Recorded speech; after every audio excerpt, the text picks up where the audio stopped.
اعوذ باللہ من الشیطان الرجیم بسم اللہ الرحمن الرحیم وَإِذْ قَالَ مُوسَىٰ لِقَوْمِهِ إِنَّ اللَّهَ يَأْمُرُكُمْ أَن تَذْبَحُوا بَقَرَةً قَالُوا وَتَتَّخِذُنَا هُزُوًا قَالَ أَعُوذُ بِاللَّهِ أَنْ أَكُونَ مِنَ الْجَاهِلِينَ۔ اس سے گزشتہ آیات کے اندر بھی بنی اسرائیل کا تذکرہ چل رہا تھا۔ اللہ رب العزت نے ان کی چلاک بازیاں اور ان کے حلیے اور اس طریقے سے اللہ رب العزت کے احکامات کو نہ ماننا یہ ذکر فرمایا تھا۔ یہاں پر ایک واقعے کی طرف اشارہ کرتے ہیں اللہ رب العزت۔ یہ واقعہ حضرت موسیٰ علیہ السلام کے زمانے کے اندر ہوا کہ ان کے زمانے کے اندر ایک شخص تھا جس کا نام عامیل تھا۔ عامیل نام تھا، بروزن عامیل اس طریقے کا نام تھا اس کا غالباً۔ تو اس کے پاس روایت میں آتا ہے کہ مال و دولت بہت زیادہ تھی، مال و دولت بہت زیادہ تھی، اور اس کے روایت میں اس طریقے بھی آیا ہے کہ دولت اس کے پاس بہت تھی لیکن اس کی کوئی اولاد نہیں تھی۔ تو اس کے چچا زاد بھائی تھے یا بھتیجے تھے، انہوں نے کہا کہ آپ کے پاس دولت ہے تو ہمیں بھی دیجئے، ہمارے پاس اخراجات نہیں ہوتے، ہم غربت کے اندر زندگی گزارتے ہیں، اس لیے آپ ہمارے ساتھ تعاون کریں۔ تو اس نے ان کے ساتھ تعاون کرنے سے انکار کیا۔ تو انہوں نے اس کا یہ حل نکالا، کہنے لگے کہ ایسا کرتے ہیں کہ اس کی اولاد تو ہے کوئی نہیں ہے، اس کی وراثت تو ہمیں ہی آئے گی، اس لیے ہم ایسا کرتے ہیں کہ اس کو راستے سے ہٹا دیتے ہیں، اس کو قتل کر دیتے ہیں۔ انہوں نے ایسا کیا، غالباً یہ چچا زاد بھائی تھے یا بھتیجے تھے، دونوں تفسیروں کے اندر یہ دونوں روایتیں موجود ہیں۔ تو انہوں نے ایسا کیا کہ اس کو قتل کر دیا اور کہا کہ موقع کا گواہ ہے کوئی نہیں ہے، اگر موقع کا گواہ نہ ہو تو پھر قسم لی جاتی ہے، تو قسم دینا کون سی بات ہے، ہم قسم اللہ رب العزت کے پیغمبر کے سامنے اٹھا دیں گے، موسیٰ علیہ السلام کے سامنے، اور ہمارے سے یہ بات ٹل جائے گی اور یہ وراثت جو ہے یہ مال و دولت ہمیں مل جائے گا۔ اس واقعے کی طرف اللہ رب العزت اشارہ کر کے یہاں پر فرماتے ہیں کہ وَإِذْ قَالَ مُوسَىٰ لِقَوْمِهِ، اللہ رب العزت فرماتے ہیں کہ جب موسیٰ علیہ السلام نے اپنی قوم سے کہا کہ ان اللہ یأمرکم، اللہ تعالیٰ تمہیں حکم دیتا ہے، ان تذبحوا بقرہ، تم ایک گائے ذبح کرو۔ بقرہ گائے کو کہتے ہیں اور بیل کو بھی کہتے ہیں، دونوں کے اطلاق ہوتا ہے عربی کے اندر، اور یہاں پر بعض علماء نے اس کا ترجمہ بیل کے ساتھ کیا ہے کہ اس لیے کہ آگے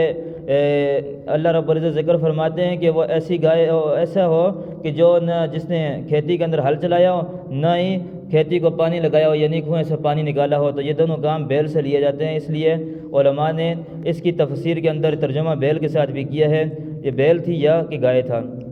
کوئی بھی چیز تھی۔ تو اللہ رب العزت فرماتے ہیں کہ ان کو کہا کہ تم گائے ذبح کرو۔ قالوا وتتخذنا هزوا، آگے سے موسیٰ علیہ السلام کو کہنے لگے کہ آپ ہمارے ساتھ مذاق کرتے ہیں، ایک تو ہمارا آدمی قتل ہو گیا اور آپ ہمارے ساتھ یہ مذاق کرتے ہیں، کہتے ہیں کہ گائے ذبح کرو۔ تو اللہ رب العزت کے پیغمبر حضرت موسیٰ علیہ السلام نے فرمایا کہ قال اعوذ باللہ، میں اللہ رب العزت کی پناہ میں آتا ہوں، ان اکون من الجاہلین، میں جاہلوں میں سے نہیں ہوں۔ تو اس سے یہ معلوم ہوا کہ یہ زیادہ حد سے زیادہ مذاق کرنا یہ بھی جاہلوں کا کام ہے، فضول لوگوں کا کام ہے، اس سے بھی بچنا چاہیے کہ زیادہ جو مذاق ہوتا ہے یہ دشمنی کو کھینچ کر لاتا ہے، اور دشمنی کو یہاں تک کھینچ کے لاتا ہے کہ بعض اوقات قتل تک بات پہنچ جاتی ہے۔ اس لیے مذاق ہو جائز طریقے کا ہو، شریعت کی حدود کا لحاظ رکھتے ہوئے مذاق ہو تو اس مذاق کی اجازت ہے، حد سے بڑھ کر مذاق کرنا یہ بھی ناجائز ہے۔ تو آگے اللہ رب العزت فرماتے ہیں کہ انہوں نے بار بار حلیے بنائے، اگر وہ جس وقت ان کو گائے ذبح کرنے کا حکم دیا تھا تو وہ اسی وقت کرتے تو اللہ رب العزت کا حکم ان کے لیے پورا ہو جاتا۔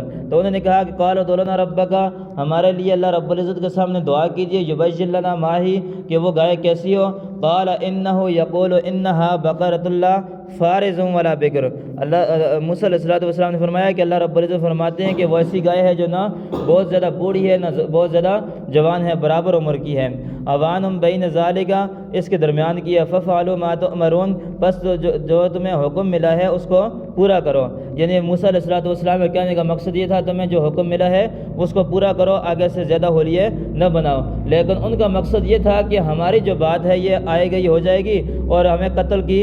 قصاص دینا نہیں پڑے گا، قتل کا ہمارے اوپر سے بات یہ ٹل جائے گی، اس لیے وہ حلیے بنا رہے تھے، آگے سے طرح طرح کی باتیں کر رہے تھے۔ پھر کہنے لگے کہ قالوا ادع لنا ربک یبین لنا ما لونھا، یہ وہ گائے کیسی کیسی ہو؟ اللہ رب العزت ہم نے التجا کیجیے، دعا کیجیے کہ اس کا رنگ کیسا ہو۔ قال انه يقول انها بقرة صفراء، تو اللہ رب العزت کے پیغمبر موسیٰ علیہ السلام نے فرمایا کہ وہ اللہ رب العزت فرماتے ہیں کہ وہ گائے ایسی ہے کہ وہ اس کا رنگ جو ہے وہ رنگ اس کا زرد رنگ کا ہے، فاق کے لونا صاف زرد ہے، یعنی بالکل زرد رنگ کی گائے ہے۔ تسر الناظرین، اور وہ دیکھنے والے کو خوش کر دیتی ہے، یعنی کوئی انسان اس کو دیکھے تو اس کو دیکھ کر خوش ہوتا ہے کہ بہت اچھی گائے ہے۔ تو اس سے یہ بھی اسی آیت کی تفسیر کے اندر علماء نے لکھا ہے کہ یہ نظر کا لگ جانا یہ بھی برحق ہے۔ اسی طریقے سے حدیث میں آتا ہے کہ نبی علیہ السلام نے فرمایا کہ نظر کا لگنا یہ بھی حق ہے۔ اور اسی طریقے ہے کہ حضرت انس رضی اللہ تعالیٰ عنہ کی روایت کے اندر ایک حدیث ہے کہ نبی علیہ السلام نے فرمایا کہ اگر کوئی شخص کسی کو یہ شبہ ہو کہ میری نظر لگتی ہے، میری نظر لگنے کا چانس ہوتے ہیں، اور اسی طریقے سے کسی چیز کو دیکھتے ہیں تو اس کو نظر لگ جاتی ہے، تو فرمایا کہ اس کے لیے یہ ہے کہ وہ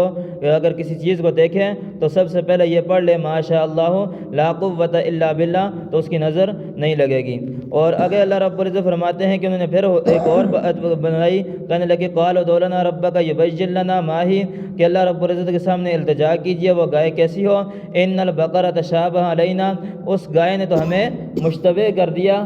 ہمیں ایک ایسے غم میں ڈال دیا، ہم مشتبہ ہو گئے کہ وہ گائے کیسی ہو۔ وَإِنَّا إِن شَاءَ اللَّهُ لَمُهْتَدُونَ، اور کہنے لگے کہ اللہ رب العزت نے چاہا تو ہم اس کو ضرور تلاش کریں گے، ہم اگر ہدایت پہ ہوئے تو اللہ رب العزت نے چاہا، اللہ رب العزت کی مدد ہمارے ساتھ ہوئی تو ہم اس کو تلاش کریں گے۔ قال انه يقول انها بقرة لا ذلول تثير الارض ولا تسقي الحرث، اور اللہ رب العزت نے فرمایا کہ وہ گائے ایسی ہے کہ نہ اس نے نہ وہ تابع کی گئی ہے، نہ اس نے زمین کے اندر ہل چلایا ہے، اور نہ ہی وہ ایسی ہے کہ ولا تسقي الحرث، نہ اس نے کھیتی کو پانی لگایا ہے۔ یعنی پرانے زمانے کے اندر وہ کنویں سے پانی نکالنا اور وہ چیزیں کرنا یہ بیل سے یا گائے سے لیا جاتا تھا۔ اسی وجہ سے یہ انہی آیتوں سے استدلال کر کے علماء نے لکھا ہے کہ یہ یہاں پر بیل تھا، گائے نہیں تھی۔ مسلمۃ لا شیۃ فیہا، تو اللہ فرمایا کہ وہ ایسی گائے ہے کہ اس کے اندر کوئی داغ نہیں ہے۔ قالوا الآن جئت بالحق، کہنے لگے کہ اب تو نے حق بات کی ہے۔ ان کا دیکھو کہ اپنے پیغمبر کے ساتھ بات کرنے کے انداز دیکھو، کہنے لگے کہ اب تو نے حق بات کی ہے، کیا پہلے جو موسیٰ علیہ السلام نے ان کو بات بتلائی تھی وہ حق نہیں تھی؟ تو اس لیے اسی طریقے سے ہمیں یہ بھی چاہیے کہ جو اخلاق کے دائرے کے اندر بات ہو وہ کرنی چاہیے۔ اس آیت سے ہمیں یہ بھی سبق ملتا ہے کہ اپنے بڑوں کے ساتھ، اپنے جو ایسے عزیز و قارب ہوں جو والدین کے ساتھ، اور اسی طریقے سے ایسے لوگ جن کا ادب و احترام ہمارے لیے واجب ہے، ان کے ساتھ اچھی طریقے سے بات کرنی چاہیے، اچھے انداز کے ساتھ بات کرنی چاہیے، برے لہجے کے ساتھ بات نہیں کرنی چاہیے۔ فذبحوا وما كادوا يفعلون، انہوں نے اس گائے کو ذبح کیا، وما كادوا يفعلون، وہ ایسے کرنے والے لگتے نہیں تھے۔ تو اللہ رب العزت فرماتے ہیں کہ ان کو یہ حکم ملا کہ تم گائے کو ذبح کرو، اور گائے کو ذبح کر کے اس کے جو کوئی حصہ بتلایا، بعض تفسیروں میں دل لکھا ہے، بعض تفسیروں میں جو اس کی زبان لکھی ہے، اور بعض میں جگر بھی لکھا ہے۔ فرمایا کہ اس کا وہ حصہ تم کاٹ کر اس مردے کے ساتھ لگاؤ، اور وہ تمہیں اٹھ کر اپنا قاتل بتا دے گا، کہے گا کہ فلاں میرا قاتل ہے۔ تو ایسا ہی ہوا کہ انہوں نے اس کا ذبح کیا، اور اس کے بعد اس گائے کا ایک ٹکڑا اس کے جسم کے ساتھ لگایا، اور اس نے اٹھ کر اپنا قاتل بتا دیا۔ اور جس وقت اس کو قاتل بتایا، اپنا قاتل بتایا کہ میرا قاتل فلاں ہے، تو اس کے قصاص کے اندر قتل کیا گیا، تو اس کے بعد وہ وراثت سے محروم ہو گئے۔ اسی طریقے سے یہی مسئلہ بھی ہے کہ اگر کوئی شخص کسی کو قتل کر دیتا ہے، مثال کے طور پر اپنے والد کو قتل کر دیتا ہے یا اپنے بھائی کو قتل کرتا ہے، تو وہ قاتل جو ہے وہ میراث سے محروم ہوگا، اس کو میراث اس کے نہیں ملے گی، اس کے جو وراثت کے اندر جو چیز اس کو ملنی تھی، اس لیے اس کو قتل کر دی کہ جیسے وہ چیز سے محروم ہو جائے گا، اس سے وہ چیز بھی نہیں ملے گی۔ اللہ رب العزت ہم سب کی حفاظت فرمائے، اللہ رب العزت ہم سب کو دین حق کے مطابق زندگی بسر کرنے کی توفیق عطا فرمائے، جو کچھ کہا سنا گیا کہنے سننے سے زیادہ عمل کرنے کی توفیق عطا فرمائے۔